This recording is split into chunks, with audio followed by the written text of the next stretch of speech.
On this episode of Minnesota Chronicles, we head south.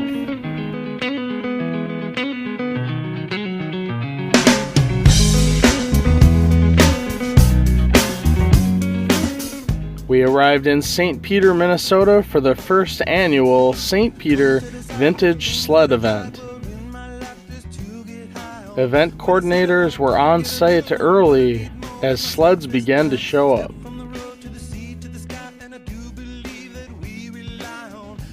Trailer after trailer showed up at this event, and we couldn't wait to see what was inside. Even some old sleds found their way to St. Peter that day.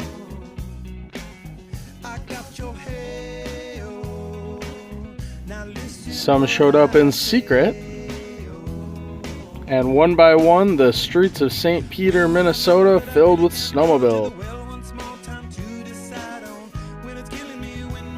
There was an abundance of John Deere snowmobiles, which seemed to be the theme, as well as very, very unique snowmobiles like this Polaris, and snowmobiles of all colors and shapes. We took some time to look at our favorite snowmobiles and chat with some of the owners for one-on-one interviews. Here's Alan Campbell, the host of this event.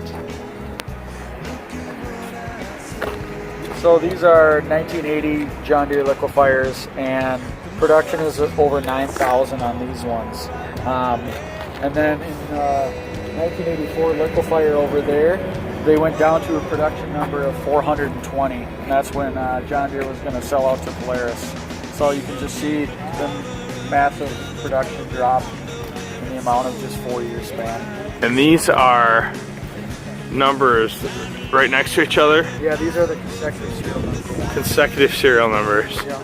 So one started in Minnesota, one started in Washington, and they're one number apart.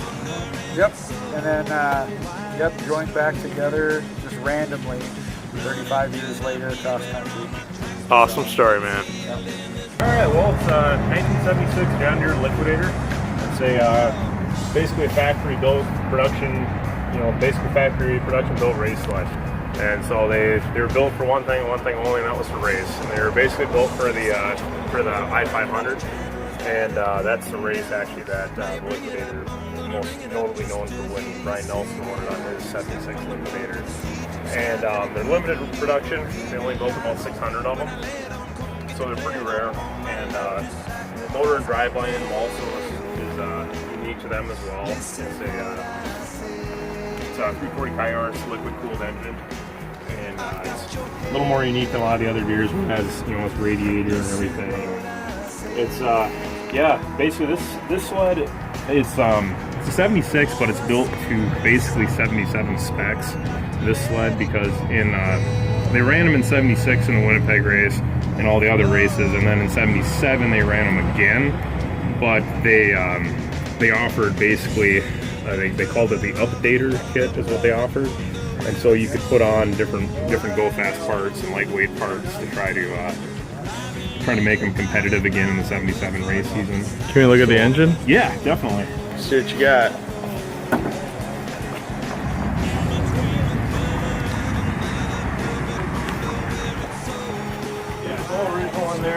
All original. They're all restored, I guess. Correct. It's all period correct parts, all the right parts that are on it. It's the only gear that ever came with twin pipes, so that's one unique part about them. And yeah, like I said, it's the Pure 340 and Cooney VM 36 carbs on it. Nothing too special there, but this one has a twist grip throttle on it. It's got juice brakes. It's got the cross-country bars on it. Because originally the data bars would have been kind of in a yoke shape. But these are the ones they offered in 77. And it's got the rear tank on it, which is also an option on them. So it's got a tank in the rear as well. Yeah, it's got this one right here. As well as a front tank? Yep, as well as a front tank. So what's your total gallon capacity? That mine doesn't do. What's that? Run. Yeah, that's okay. So you got, not sure what capacity you got. Yeah, fuel tank. 2.5 in the back.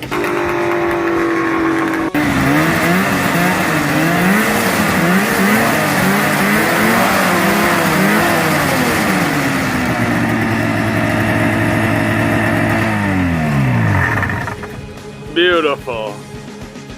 Just as the town of St. Peter, Minnesota came to life that morning, there was plenty of snowmobiles for any spectators to take a look at. There was no shortage of trophies either at this competition. Be sure to check out the Dueling Deer Garage Facebook group and join their group for more information about this event the following year.